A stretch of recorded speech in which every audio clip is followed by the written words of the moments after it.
আসসালামু আলাইকুম, কেমন আছেন বন্ধুরা? ঈদের দিন হাজব্যান্ড খাবে পুলি পিঠা, তাই বানাতে বানাতে চিন্তা করতেছি আজ ঈদের দিন হাতে দেবো মেহেদি। এ, কে কে এরকম পরিস্থিতিতে আছেন কমেন্ট করে আমাকে জানাবেন। পুলি পিঠা কীভাবে বানাতে হয় দেখতে থাকুন। আমি এখন নারকেলটা ভেজে নিব। আমি চুলাতে আগুন জ্বলিয়ে দিয়ে নারকেল দিয়ে দিলাম কড়াইতে, দিয়ে আমি চিনি ওগুলো সব দিয়ে মিশ্রণ করে নিলাম। নেওয়ার পর আমি এখন ভেজে নিচ্ছি নারকেল।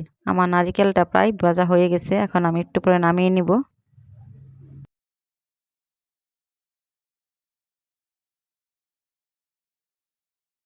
এখন নারকেল আমি নামিয়ে নিচ্ছি, ভাজা শেষ হয়ে গেছে আমার। নামিয়ে নেওয়ার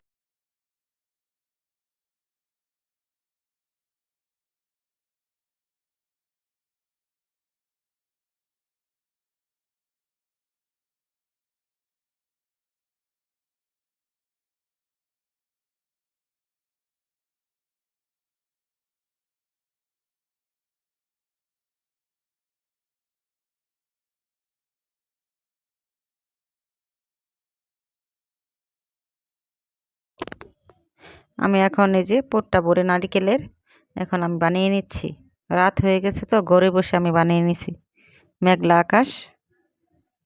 এখন আমি এরকম করে ভরে নিয়ে এখন ভেজে নিব।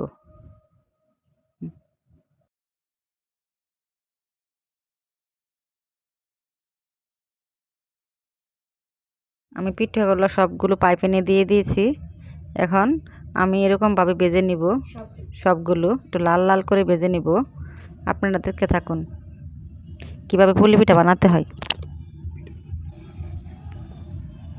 আপনাদের আমার ভিডিওটি যদি ভালো লাগে লাইক কমেন্ট শেয়ার সাবস্ক্রাইব করে দিবেন, অবশ্যই বেশি বেশি শেয়ার দিবেন।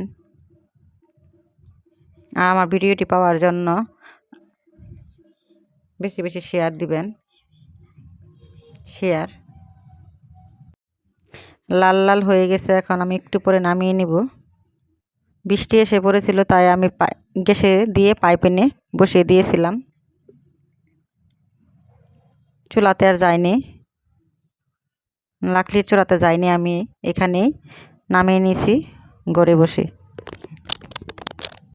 পিঠাগুলো হয়ে গেছে, এখন আমি নামিয়ে নিচ্ছি। আমার ভিডিওটি যদি আপনাদের ভালো লাগে লাইক কমেন্ট শেয়ার সাবস্ক্রাইব করে দিবেন। আর আমার গলার একটু ভেঙে গেছে, একটু সমস্যা আছে একটু গলার মাঝখানে, ওর জন্য কথাগুলো এরকম আছে।